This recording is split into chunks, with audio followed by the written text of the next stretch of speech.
అందరికీ నమస్కారం. డైలీ పంచాంగం ఛానల్ కి స్వాగతం. తుల రాశి వారికి జరిగే శుభాలు అశుభాలేంటో తెలుసుకుందాం. ఈ వీడియోని తప్పకుండా చివరి వరకు చూడండి. ఈ వీడియోని ఇంకా లైక్ చేయకపోతే వెంటనే లైక్ చేయండి. ప్రతిరోజు మీ రాశి ఫలాలు అందరికంటే ముందుగా తెలుసుకోవాలంటే క్రింద కనిపిస్తున్న రెడ్ కలర్ సబ్స్క్రైబ్ బటన్ ని క్లిక్ చేసి ప్రక్కనే ఉన్న బెల్ బటన్ ని యాక్టివ్ చేయండి. అలాగే ఈ వీడియోని తప్పకుండా మీ మిత్రులందరితో షేర్ చేయండి. ఈరోజు మీకు స్త్రీతో ఆస్తి మరియు తన విషయంలో గొడవలు జరిగే అవకాశాలు ఉన్నాయి.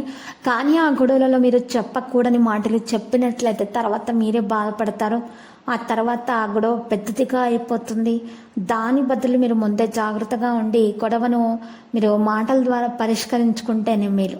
ముఖ్యుల రాకపోకలు కూడా బాగా లాభాలని కలిగిస్తాయి, ఉత్సాహాన్ని కలిగిస్తాయి. ఇక ఈరోజు మీకు శ్రేయస్కరంగానే ఉంటుంది. యాదృచ్ఛికంగా ఒక పుణ్యక్షేత్రం సందర్శిస్తారు.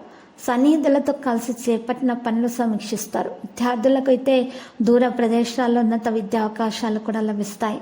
ఉద్యోగస్తులు విశ్రాంతి యత్నాలు అయితే అనుకూలిస్తాయి. ఇక ప్రభుత్వ ఉద్యోగులకైతే ప్రమోషన్లు లభిస్తాయి. అనుకున్న విధంగా కార్యాలు సఫలమవుతాయి. అనుకున్న చోటికి బదిలీ అవుతుంది. చిన్నారులకు విలువైన కానుకలను అందిస్తారు. దానివల్ల వారికి మీకు ఉన్నటువంటి బాధలు తొలగే విధంగా మరి అన్ని కార్యక్రమాలు చేస్తారు. కానుకలు ఇచ్చిపుచ్చుకోవడం ద్వారా సంతోషం పెరుగుతుంది. అనేక పనులు ఈరోజు మీ మీద ఒకేసారి పడతాయి. కానీ మీరు దానికి కూడా చక్కగా తెలివితేటలతోటి అన్ని పనులను కూడా మీరు నెరవేరుస్తారు. వ్యాపారాలలో పోటీతత్వం అయితే ఆందోళన కలిగిస్తుంది. కానీ వేళలో ఇతరుల రాక అయితే కాస్త ఇబ్బంది కలిగిస్తుంది. ఇక ఈరోజు వాహనం నడిపేటప్పుడు జాగ్రత్త వహించాలి.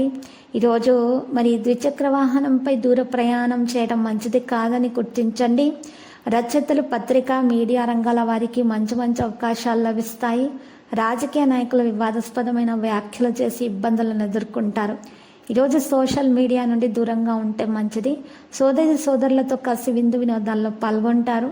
మరి ఈ స్త్రీలకు ముఖ్యంగా కాళ్ళు, నడుము నరాలకు సంబంధించిన చికాకులు అధికమవుతాయి. వారు ప్రత్యేకంగా చికిత్స పొందడం ద్వారా మాత్రమే వారు ఉపశమనం పొందగలుగుతారు. లక్కీ సంఖ్య 57, లక్కీ కలర్ బ్లాక్. పరిహారంలో వెంకటేశ్వర స్వామి ఆలయ దర్శనం చేయండి. ఓం నమో వెంకటేశ అని జపిస్తూ ఉండండి. శివలింగానికి బెల్లం కలిపిన నీటితో అర్ఘ్యప్రదానం చేయండి. శుభప్రదంగా ఉంటుంది. ప్రతిరోజు ఈ విధంగా రాశి ఫలాలు తెలుసుకోవడానికి వీడియోని తప్పకుండా లైక్ చేయండి. క్రింద కనిపిస్తున్న రెడ్ కలర్ సబ్స్క్రైబ్ బటన్ ని తప్పకుండా క్లిక్ చేయండి. లైక్ మరియు సబ్స్క్రైబ్ చేసిన వారికి ఈ రోజు ఏదో ఒక శుభవార్త వినాలని నేను దేవుణ్ణి ప్రార్థిస్తున్నాను. Thank you for watching this video.